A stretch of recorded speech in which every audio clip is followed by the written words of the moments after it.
الحمد لله الذي لا جد له ولا ند له لا مثل له ولا مثيل له لا أول له ولا آخر له لا بداية له ولا نهاية له ونشهد أن لا إله إلا الله ونشهد أن سيدنا وسندنا وحبيب ربنا ومولانا محمدا عبده ورسوله أرسله بالحق بشيرا ونذيرا وداعيا إلى الله بإذنه وسراجا منيرا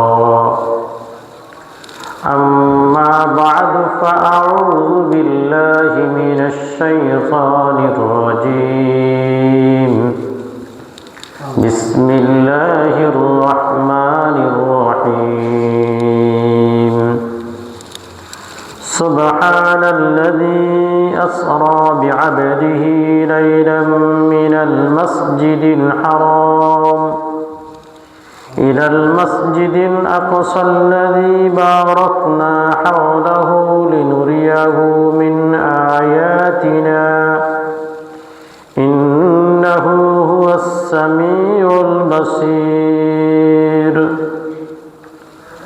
وقال سيدنا رسول الله صلى الله عليه وسلم الصلاة عماد الدين من أقامها فقد أقام الدين ومن هدمها فقد هدم الدين أو كما قال النبي عليه الصلاة والسلام اللهم صل على سيدنا محمد وعلى آل محمد كما صليت على إبراهيم وعلى آل إبراهيم إنك حميد مجيد اللهم بارك على محمد وعلى آل محمد كما باركت على إبراهيم وعلى آل إبراهيم إنك حميد مجيد اللهم صل على سيدنا محمد كلما ذكره الذاكرون وكلما غفل عن ذكره الغافلون أستغفر الله الذي لا إله إلا هو الحي القيوم وأتوب إليه لا حول ولا قوة إلا بالله العلي العظيم أستغفر الله الذي لا إله إلا هو الحي القيوم وأتوب إليه لا حول ولا قوة إلا بالله العلي العظيم معزز محترم মুরব্বিয়ান আযম আজিজ তলাবায়ে মাদ্রাসা দারুল উলুম আল্লাহ তাআলার অসংখ্য অগণিত শুকর আদায় করি যে রব্বে কারীম আমাদের সকলকে দারুল উলুমের নিসবতে জুমার দিনের নিসবতে দারুল উলুম মাদ্রাসা মসজিদে জুমার নামাজ আদায়ের লক্ষ্যে আসার এবং বসার তৌফিক দান করেছেন রব্বে কারীমের শুকরিয়া আদায় করি আলহামদুলিল্লাহ। দুনিয়া যতদিন আমাদের থেকে যতটা মিনিট আর সেকেন্ড আর ঘন্টা যাই বলেন সময় অতিবাহিত হইতেছে তত দুনিয়ার হায়াত কমতেছে, আমাদেরই প্রত্যেকের হায়াত কমতেছে। যে সময় আমরা মাদ্রাসা থেকে বাড়িঘাট যাইতে মনে করেন 10 মিনিট সময় লাগতো, এখন বয়স কমার কারণে সেখানে 20 মিনিট সময় লাগে। এমন একটি সময় আবার আসবে যে এই আমার বাড়ি থেকে বাড়িহাট পর্যন্ত যাইতে আরও বেশি সময় লাগবে। আবার এমন সময় আসবে ঘর থেকে বাইরে হইয়া বাড়ির দরজাতে আসবো, এটাও সম্ভব হবে না, থাকতো বাড়িহাট বাজার। ঘরে থাকিয়াও নিজে বাড়িহাট বাজারকে কল্পনা করব, কিন্তু দেখব না, দুই চোখে দেখব না। এরকম কল্পনা করতে করতেই এক সময় দুনিয়ার থেকে বিদায় হয়ে যাইব, দেখার আর কখনো সুযোগ হবে না। তো মানুষের যে হায়াত আল্লাহ তাআলা দিয়েছেন, এই হায়াতটা একেবারেই দুর্বল। আল্লাহ তাআলা বলেন খুলিকাল ইনসানু দাঈফা, আল্লাহ তাআলা মানুষদেরকে বানাইছেন দুর্বল বানাইয়া, একেবারেই দুর্বল। আমাদের মতো দুর্বল কোনো প্রাণীকে মনে হয় আল্লাহ তাআলা এরকম বানান নাই। একটা মুরগির বাচ্চা যখন ডিম থেকে বাইর হয়, বাইর হয়েই তার খুদ দিলে সে খুদ খাইতে পারে। একটা গরুর বাছুর যখন ভূমিষ্ঠ হয় তখন একবার বাইর এই দরজা দৌড় দেয়, আরেকবার আরেক দিকে দৌড় দেয়। গরুর বাছুরকে পাহারা দিয়ে রাখতে হয়, না জানি গরুর বাছুরটা লাফ দিয়ে পানিতে পড়ে যায়। একটা ছাগলের বাচ্চা জন্মগ্রহণ করার পরেও সে একবার এদিকে দৌড়ে, আরেকবার ওই দিকে দৌড়ে। মনে হয় সে বুড়াতিকালও এরকম নাচে না, যত বেশি বাচ্চা হওয়ার সময় নাচে। কি বলেন, এরকম না? তাহলে তার শক্তিটা কি পরিমাণ! বাচ্চা হইলেই তার শক্তি বেশি বৃদ্ধকালের তুলনায়। অথচ আমাদের বাচ্চা শুরু হইল কি, যে প্রত্যেকেরই তো এরকম হয়েছে। যদি এখন বললে নাক ছিটকাইবেন। পেশাব করছেন, পেশাবের মধ্যে গড়াগড়ি খাইছেন। পায়খানা করছে, দোনো হাত দিয়ে পায়খানাকে গুলি নিজের নাকে মুখের মধ্যে মাখছে, হয়তো কেউ কেউ খাইছেও। এইরকম একটা বয়স আমাদের অতিবাহিত হয়েছে। শিশু যখন আমরা ছিলাম প্রত্যেকেই এই রকম, মানে এত বেশি দুর্বল ছিলাম, নিজের পেশাবের মধ্যে গড়াগড়ি খাইছি, কান্না করা ছাড়া কোনো উপায় ছিল না। পায়খানা করি, গড়াগড়ি খাইছি, নিজের পায়খানা নিজে ডিগবাজি দিছি বারবার, পুরা গায়ের মধ্যে মাখছি, বিছানাপত্র সব নষ্ট করিয়া লাইছি একটু মা আসতে দেরি করলে। এরকম দুর্বল আমরা প্রত্যেকেই ছিলাম। একেবারেই ভরেন একটা বাচ্চা 6 বছর পর্যন্ত এত বেশি দুর্বল, নিজের ডান হাত দ্বারা 4টা ভাত খাইবে, এরকম অনেক বাচ্চা এখনো পারে না। 4 বছরের সময়ও মা তার বাচ্চাকে নলা দ্বারা খানা খাওয়াই দিতে হয়, লোকমা দ্বারাই তাকে খানা খাওয়াইতে হয়। এভাবেই আল্লাহ তাআলা আমাদেরকে, আমাদের দুর্বলতার হিসাব, আমরা মনে করি আমাদের দুর্বলতার হিসাব শুধুই মাত্র 6 বছর। আল্লাহ তাআলা আমাদের দুর্বলতার হিসাবকে 6 বছর ধরেন নাই, আল্লাহ তাআলা 15 বছর ধরছেন আমাদের দুর্বলতার হিসাব। এজন্যই 15 বছর আগে আমাদের কারো উপর নামাজ, রোজা, হজ, যাকাত কিছুই ওয়াজিব হয় না, কিছুই ফরজ হয় না। এটাকে নাবালেগ বলা হয়। নাবালেগ মানে বুলুগুন থেকে পৌঁছে যাওয়া, মানে তুমি তোমার এখনো বয়সে পৌঁছো নাই। তুমি ভালো খারাপ বোঝার জন্য যে একটা বয়স হওয়ার দরকার, এখনো তুমি এখানে পৌঁছতে পারো নাই। এজন্য অনেক সময় কোনো ব্যক্তি যদি বড় হইলেও যদি কথাবার্তা উল্টাপাল্টা অনো নাবালেগ রয়ে গেছে, অনো কি রয়ে গেছে, এখনো নাবালেগ রয়ে গেছে, এখনো বালেগ হয় নাই, এখনো পাকে নাই, একথা বলে না, তার বালেগ হয় নাই, তার মানে তার বয়স হয় নাই, সে বুঝার মতো কোনো ক্ষমতা রাখে নাই। তা আল্লাহ তাআলা এই যে আমাদের একটা বয়স, এই বয়সটাকে নাবালিগ বলছেন। 15 বছরের আগ পর্যন্ত এই বয়সটা নাবালিগ বলছেন, মানে তুমি এখনো ভালো খারাপ বুঝার তোমাদের বয়স হয়নি। তাহলে আপনার বয়স যদি 60 বছর হয়, 15 বছরকে মাইনাস করেন, মাইনাস করে দিচ্ছেন তো মনে মনে, 15 বছর শেষ।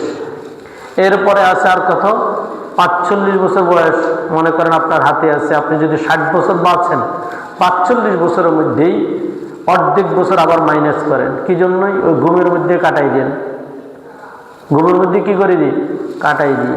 আবার অর্ধেক বছরকে যখন মাইনাস করলেন 45 থেকে, তখন আর রয়েছে কথা বলেন 17.5 বছর রয়েছে মাত্র। কত রয়েছে? 17.5 বছর রয়েছে না? 17.5 বছর যেটা বয়স রয়েছে, বা 18.5, 22.5 বছর রয়েছে মাত্র। 22.5 বছরের মধ্যে দিনের বেলায় আপনি বলছেন না কামাই রোজগার করতে হবে, কামাইয়ের জন্য মানুষে কি না করে, কি না করে। আমার এক দোস্তর বললাম টাকা কেমনে কামাও, বুঝেন না বিদেশে টাকা কেমনে কামাই, বললো যে এক লোক বলছে তার টয়লেট পরিষ্কার করতে। তো আমি দেখলাম যে সামান্য ময়লা এখানে যদি পাইপ পরিষ্কার করতে হয়, এক মুহূর্তে পরিষ্কার করে দিবে, এতে টাকা কম দিবে। তো একটা ইটের টুকরাকে আগে ঢুকাই দিয়েছি, তারপরে এটাকে বাহির করছি। তারপরে ভালো টাকা দিচ্ছে। বললাম যে দেখেন ইটের টুকরা ঢুকে গেছে। বলে যে টাকা কামানোর জন্য মানুষ কতই কিছুই নেই করে। তো 22 বছরের মধ্যে আপনি এই 4 ভাগ করেন, 4 ভাগ করলে কত? 3 × 7 = 21। আপনার 21 বছর বা 3 ভাগ করলে 3 × 7 = 21, মনে করেন 14 বছরকেই আপনি কামাই রোজগারের মধ্যে কাটাই দিলেন। আর হয়েছে কত? 7 বছর। 7 বছরের মধ্যে আপনি কি ইবাদত করবেন বলেন? কি ইবাদত করবেন?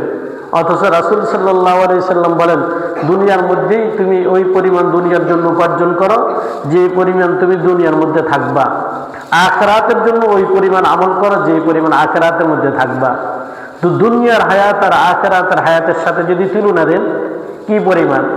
ইমাম গাজালি রহমতুল্লাহ আলাইহি বলেন যে এইখানে যে একটা দুনিয়ার মধ্যে আমরা বসবাস করি, এই দুনিয়াকে যদি সরিষা দ্বারা যদি ভর্তি করে দেওয়া হয়, আর 500 বছর পরে এখান থেকে একটা সরিষাকে নিয়ে এরকম আরেকটা দুনিয়ার মধ্যেই একটা কাকে নিয়ে রাখে, একটা কাকে নিয়ে কি করে রাখে, বলে যে এই সরিষা দ্বারা ওই দুনিয়া ভর্তি হয়ে যাবে, তারপরেও দুনিয়ার হায়াত শেষ হবে না।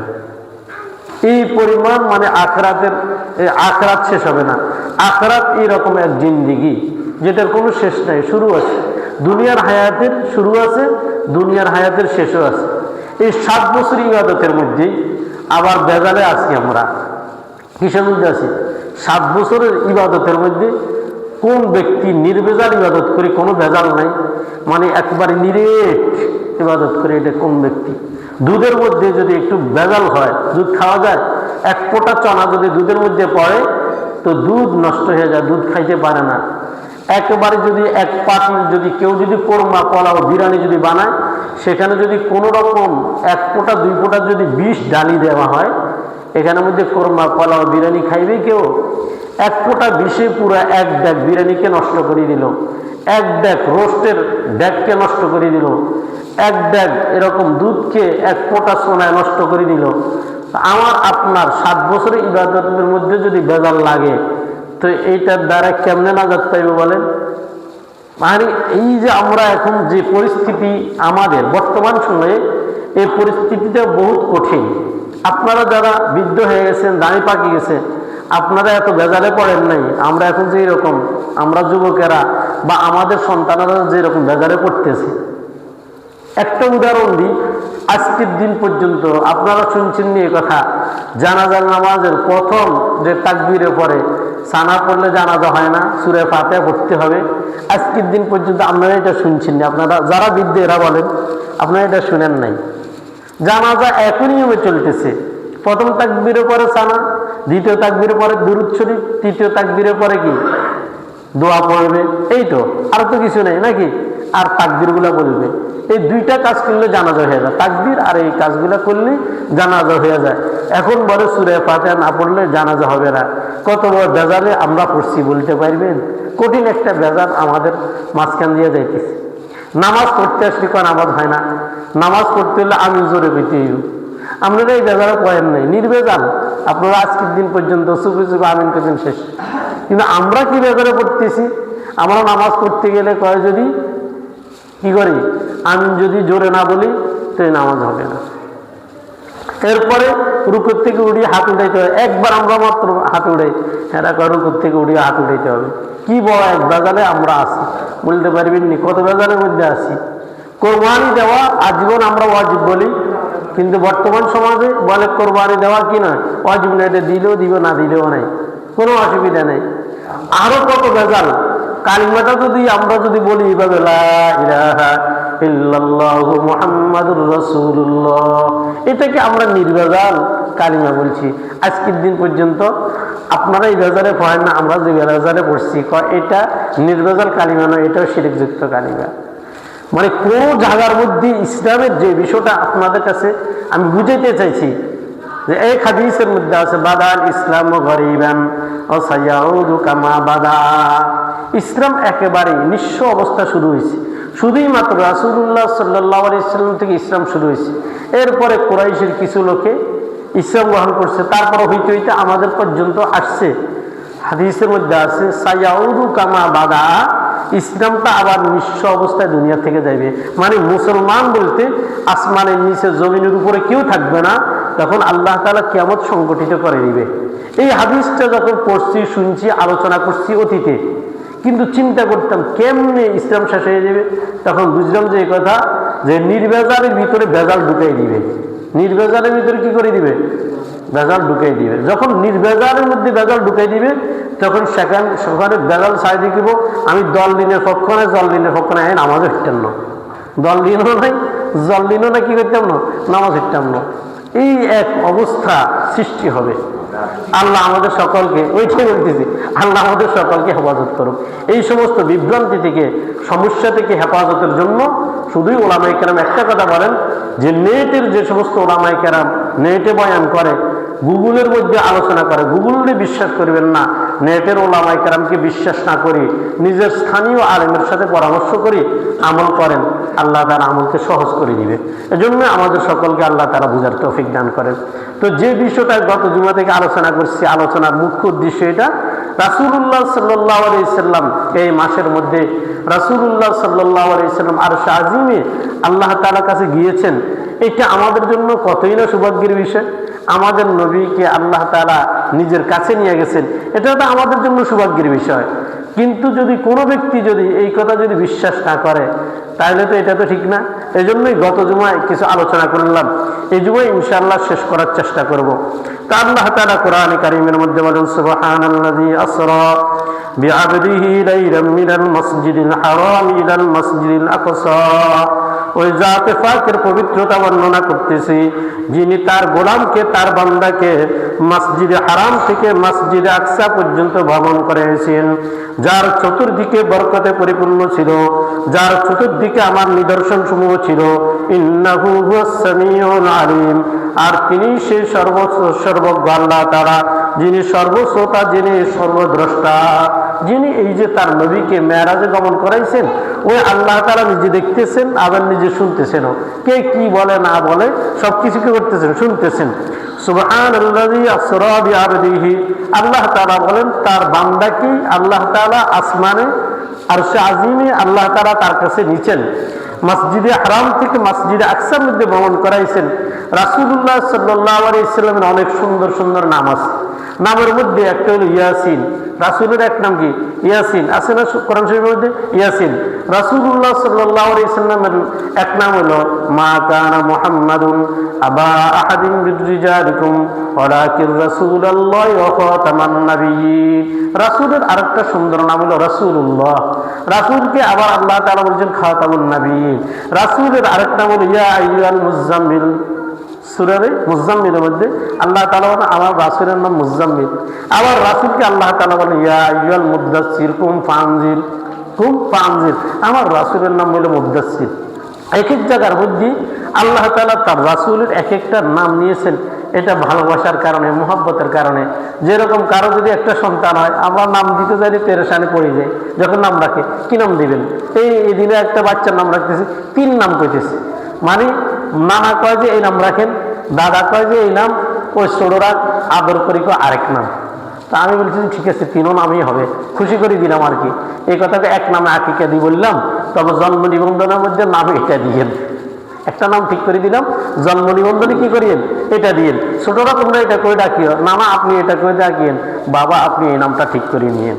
তো মানে এটা বলতেছে এই কথা, যখন একটা সন্তান ভূমিষ্ঠ হয় তখন আদর করি, কেউ কালা মিয়া, কেউ সান মিয়া, কেউ সূর্য মিয়া, এভাবেই তো আগে নাম হয়েছে না। মানুষের নাম কেমনে লাল মিয়া হয়, মানুষের নাম কেমনে সান মিয়া হয়, কি বলেন?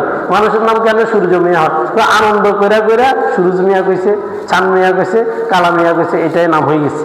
তো আল্লাহ তাআলা তার হাবিবকে এত সুন্দর সুন্দর নাম থাকা সত্ত্বেও আল্লাহ তাআলা তার হাবিবকে বলেন বিআবদিহি, আমি আমার বান্দাকে বাইতুল মুকাদ্দাস, বাইতুল্লাহ থেকে বাইতুল মুকাদ্দাসে ভ্রমণ করেছি। এটা কেন বলছেন? আরবিতে আব্দুল শব্দটা ওই ব্যক্তির, ওই মানুষের জন্য ব্যবহার করা হয় যে মানুষটা শরীর নিয়ে চলে, অর্থাৎ স্বপ্ন যোগে না। তো এই জন্যই যে আরবের মানুষ যেন এই কথা ভবিষ্যতে কেউ যেন এই কথা মনে না করে রাসূলের স্বপ্ন যোগে বাইতুল্লাহ থেকে বাইতুল মুকাদ্দাসে ভ্রমণ করছেন, এই কথা যেন না মনে করে। এই জন্যই আল্লাহ তাআলা আব্দুল শব্দটা লইছেন। এই এক কারণ। 2 নম্বর কারণ হলো সাইয়্যিদুনা ঈসা আলাইহিস সালাম বিনা পিতায় জন্মগ্রহণ করছেন, মারইয়াম আলাইহিস সালামের গর্ভ থেকে আসছেন। এটা তো আপনারা জানেন। ঈসা আলাইহিস সালাম যে জন্মগ্রহণ করছেন তার কোনো বাপ ছিল? তার কোনো বাপ ছিল না। এই জন্যই ওই ঈসার বংশধররা সাইয়্যিদুনা ঈসা আলাইহিস সালামকে বলেন সে নাকি আল্লাহ তাআলার সন্তান, সে আল্লাহ তাআলার কি সন্তান। এই জন্যই যেন আগত উম্মতে মুহাম্মাদিয়া যেন মুহাম্মদ সাল্লাল্লাহু আলাইহি সাল্লামকে যেন আল্লাহ তাআলা সন্তান না বলে।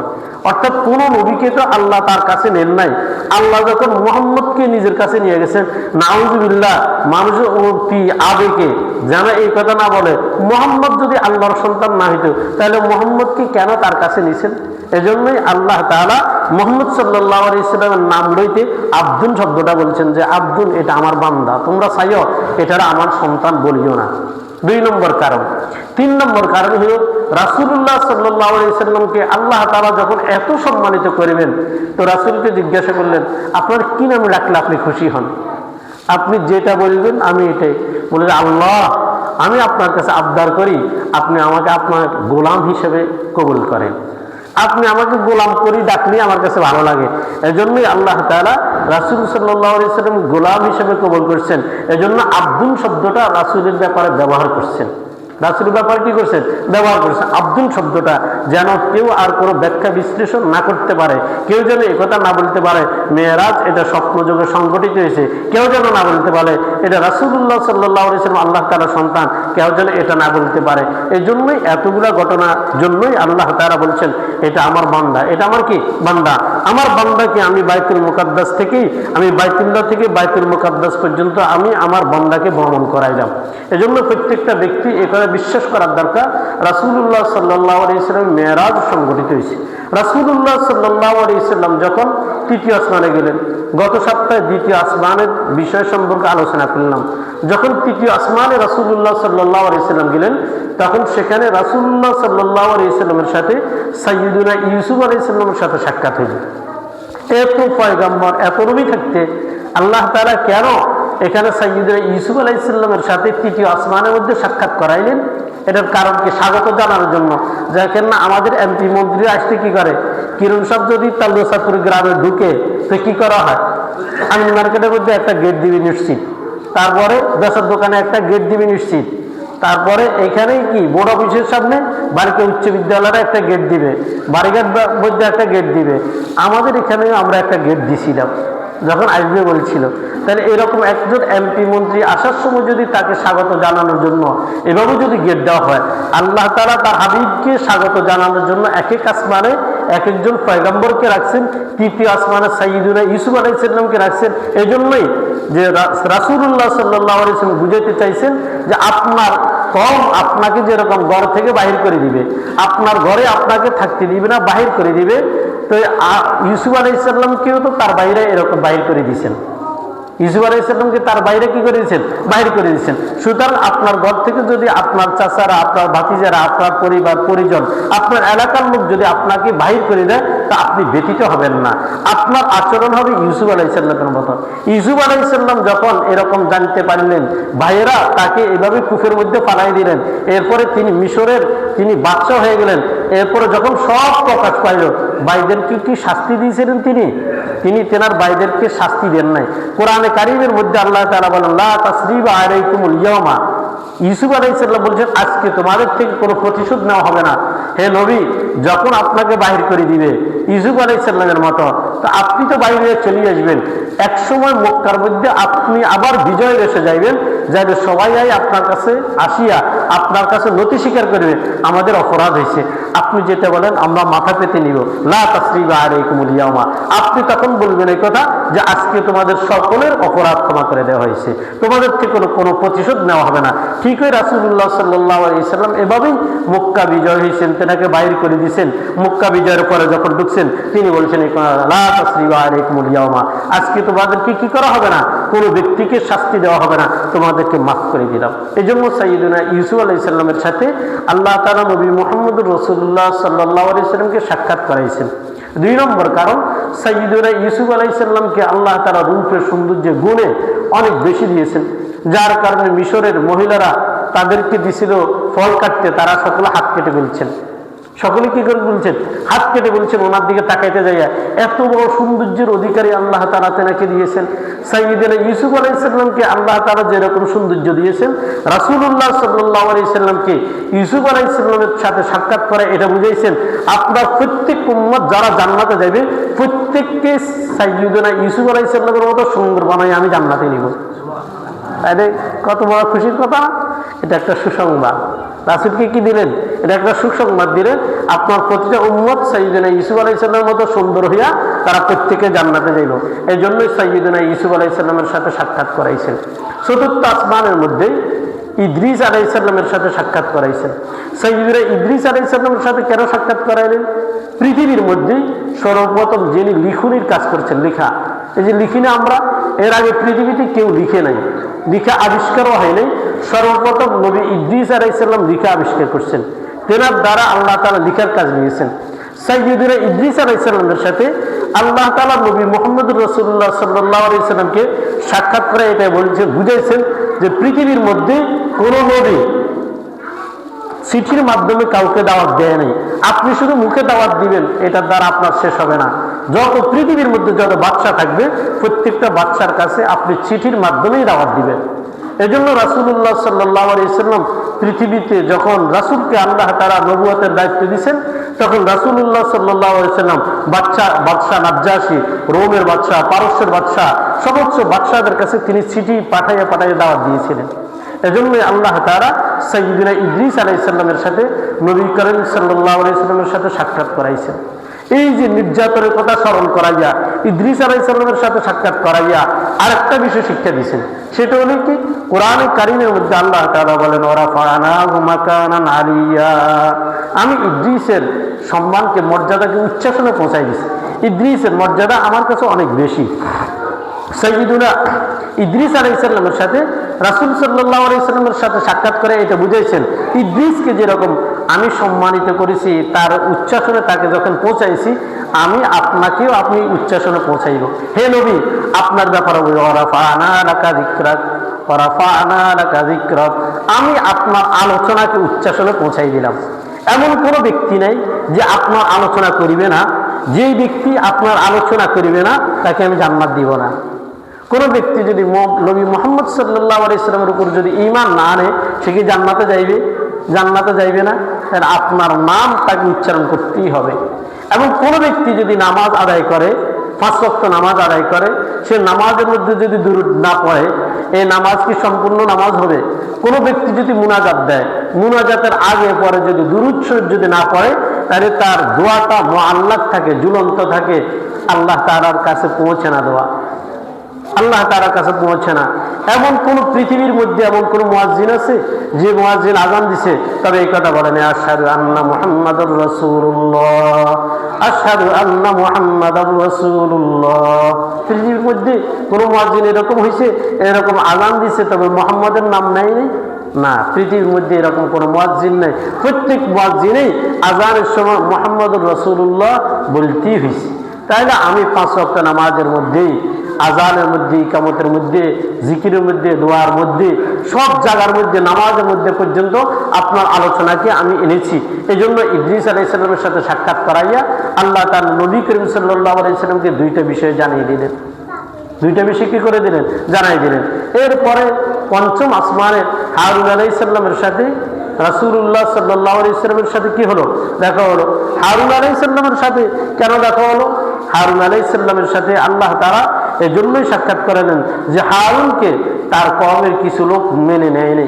হারুন আলাইহিস সালামের কওমের লোকেরা তাকে কষ্ট দিয়েছিলেন। সাইয়্যিদুনা হারুন আলাইহিস সালামকে বলেন, আপনার কওমের লোকও আপনাকে এরকমই ঘৃণা করবে, পরবর্তীতে আবার তারাই আপনার অনুগত হবে, তারাই আপনার অনুসরণ করবে। এই জন্য হারুন আলাইহিস সালামের সাথে আমি আপনাকে কি করে দিলাম? সাক্ষাৎ করাই দিলাম। 6ষ্ঠ আসমানে সাইয়্যিদুনা মূসা আলাইহিস সালামের সাথে রাসূলুল্লাহ সাল্লাল্লাহু আলাইহি সাল্লামের সাথে সাক্ষাৎ করাইলেন। কেন সাক্ষাৎ করাইলেন? কোরআনে কারীমের মধ্যে আছে লাকাদ উযিয়া মূসা, মূসা আলাইহিস সালামের কওমেরা মূসা আলাইহিস সালামকে এমন কোনো কষ্ট নেই যেটা দেয় নাই, অনেক কষ্ট দিছে। অনেক কষ্ট দিছে। রাসূলুল্লাহ সাল্লাল্লাহু আলাইহি ওয়াসাল্লামকে বুঝাইতে চেয়েছেন, মূসাকে যেরকম তার জাতি কষ্ট দিছে, আপনার জাতি আপনাকে এর চাইতে বেশি কষ্ট দিবে। রাসূলুল্লাহ সাল্লাল্লাহু আলাইহি ওয়াসাল্লামকে যারা কষ্ট দিছে, তারা কি দূরের লোকেরা কষ্ট দিছে না কাছের লোকেরা বেশি কষ্ট দিছে? কাছের লোকেরাই বেশি কষ্ট দিছে। আবু লাহাব হুজুর সাল্লাল্লাহু আলাইহি ওয়াসাল্লাম চাচাই তো ছিলেন। আবু জাহেল হুজুর সাল্লাল্লাহু আলাইহি ওয়াসাল্লাম চাচাই তো ছিলেন। একবারে কাছের লোকগুলাই তো হুজুর সাল্লাল্লাহু আলাইহি ওয়াসাল্লাম কষ্ট দিলেন। তো মূসা আলাইহিস সালামের কওম যেরকম মূসা আলাইহিস সালামকে বিভিন্নভাবে কষ্ট দিয়েছেন, আপনার জাতি আপনাকে এরকম কষ্ট দিবে। আপনার জাতি আপনাকে কি করবে? কষ্ট দিবে। তবে হে রাসূল, আপনি মর্মাহত হবেন না, আপনি মর্মাহত হবেন না। মূসা আলাইহিস সালামের আরেকটা কাজ ছিল, মূসা আলাইহিস সালাম সিরিয়া, তিনি সিরিয়া আবাদ করছিলেন। আপনিও সিরিয়াতে জিহাদের ময়দানে যাবেন আপনার সময়ে, তবে আপনার সময় আপনি শেষ করতে পারবেন না। মূসা আলাইহিস সালাম যেরকম সিরিয়াতে যুদ্ধ করছিলেন, তবে তিনি তার সময়ে জিহাদ শেষ করতে পারেন না। পরবর্তীতে শীস আলাইহিস সালাম এসে জিহাদকে সম্পন্ন করছিলেন, বিজয় করছিলেন, সিরিয়াকে বিজয় করছিলেন। আপনি এইভাবে দুনিয়া থেকে চলে যাবেন, সিরিয়া বিজয় হবে না। পরবর্তীতে আপনার যেরকম শীস আলাইহিস সালাম বিজয় করছিলেন, আপনার খলিফা সাইয়্যিদনা ওমর ফারুক রাদিয়াল্লাহু তাআলা তিনি বিজয় করবেন। ঠিকই সিরিয়া বিজয় হয়েছে সাইয়্যিদনা ওমর ফারুক রাদিয়াল্লাহু তাআলার জামানায়। এজন্যই আল্লাহ তাআলা মূসা আলাইহিস সালামের সাথে রাসূলুল্লাহ সাল্লাল্লাহু আলাইহি ওয়াসাল্লামের সাথে সাক্ষাৎ করালেন। সপ্তম আসমানে সাইয়্যিদুনা ইব্রাহিম আলাইহিস সালামের সাথে সাক্ষাৎ করালেন। সাইয়্যিদুনা ইব্রাহিম আলাইহিস সালামের সাথে কেন সাক্ষাৎ করালেন? প্রথম কথা হলো, ইব্রাহিম তিনাকে আমি ইজ্জত দিয়েছি, তেনাকে যেরকম ইজ্জত দিয়েছি তার চাইতে আমি আপনাকে আরো বেশি সম্মান দিব। দুই নম্বর কারণ হলো, ইব্রাহিম তিনি তো খলিল, তেনার নাম খলিল উপাধি, তেনাকে খলিলুল্লাহ বলা হয়। আর আপনি হলেন হাবিবুল্লাহ। তো তিনি যেরকম খলিলুল্লাহ, আপনি হাবিবুল্লাহ। আমি আপনাকে মহব্বত করি আর আপনি আমাকে মহব্বত করেন। আর খলিল তো হলো এক পক্ষ থেকে মহব্বত হয়। শুধুই মাত্র ইব্রাহিম আলাইহিস সালাম আল্লাহ তাআলাকে গভীরভাবে ভালোবাসতেন। যেভাবে আল্লাহ তাআলাকে ইব্রাহিম আলাইহিস সালাম গভীরভাবে ভালোবাসতেন, এভাবে কিন্তু আল্লাহ তাআলা না। কিন্তু সাইয়্যিদুনা মুহাম্মদুর রাসূলুল্লাহ সাল্লাল্লাহু আলাইহি ওয়াসাল্লাম আল্লাহ তাআলাকে যেভাবে ভালোবাসতেন, আল্লাহ তাকে এরকমই ভালোবাসতেন। এজন্যই সপ্তম আসমানে সাইয়্যিদুনা ইব্রাহিম আলাইহিস সালামের সাথে সাক্ষাৎ করলেন। দুই নম্বর কারণ। তিন নম্বর কারণ হলো, ইব্রাহিম তিনি তো বাইতুল মামুরের পাশে আছেন, তিনি বাইতুল মামুরকে আবাদ করতেছেন। আর আমি আপনার শেষ বয়সে আমি আপনাকেই বাইতুল্লাহর তাওয়াফ করাইব, হজ করার তৌফিক দান করব। বাইতুল্লাহ নির্মাতা যেরকম ইব্রাহিম আলাইহিস সালাম, আপনাকে এটার দ্বারা আমি এটাই বুঝাইতে চাইছি যে আপনি শেষ বয়সে আপনি বাইতুল্লাহ হজ করবেন। ঠিকই রাসূলুল্লাহ সাল্লাল্লাহু আলাইহি ওয়াসাল্লাম বাইতুল্লাহ হজ করার আল্লাহ তাআলা তাকে তৌফিক দান করেছেন শেষ বয়সে। শেষে বিদায় হজ রাসূল সাল্লাল্লাহু আলাইহি ওয়াসাল্লাম হয়েছে। তো এই যে সাইয়্যিদুনা রাসূলুল্লাহ সাল্লাল্লাহু আলাইহি ওয়াসাল্লাম সাত আসমানে সাতজন পয়গম্বরের সাথে সাক্ষাৎ হলেন, এটাও আল্লাহ তাআলা বড় কুদরত। এজন্যই যারা দুনিয়ার মধ্যে বলে রাসূলুল্লাহ সাল্লাল্লাহু আলাইহি ওয়াসাল্লাম তিনি যে আল্লাহ তাআলার কাছে আরশে আজিমের মধ্যে গেলেন, এ কথা ঠিক নয়।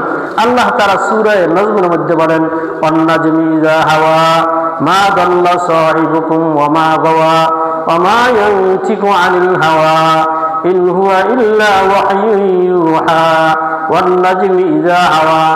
নাজম তারকার কসম করে বলতেছে, যখন এটা অস্তমিত হয়ে যায়, যখন এটা চলে যায়, যখন এটা অদৃশ্য হয়ে যায়, মা দাল্লা সাহিবুকুম ওয়া মা গাওয়া, হে বান্দা, হে উম্মতে মুহাম্মাদি, তোমাদের সকলকেই বলি, মা দাল্লা সাহিবুকুম, তোমাদের সঙ্গী যতদিন তোমাদের সাথে বাজারে গিয়েছিল, একসাথে গিয়েছিল, যখন খেয়েছিল তোমাদের সাথে খেয়েছিল, যখন কথাবার্তা বলছিল তোমাদের সাথে বলছিল, সাহিবুকুম এটা তোমাদের সাথী, ভালো করে খেয়াল করে এটা তোমাদের সাথী।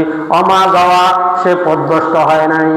সে যখন বলছে এই কথা, আমি বাইতুল্লাহ থেকে বাইতুল মুকাদ্দাসে এক রাত্রে গমন করলাম, আবার বাইতুল মুকাদ্দাস থেকে আমি আরশে আজিমে আল্লাহ তাআলার কাছে গেলাম, আল্লাহ তাআলার সাথে কথোপকথন হয়েছে, আল্লাহ তাআলা 5 ওয়াক্ত নামাজ ফরজ করেছেন, আল্লাহ তাআলার সাথে আমার সাথে বারবার আসা যাওয়া হয়েছে।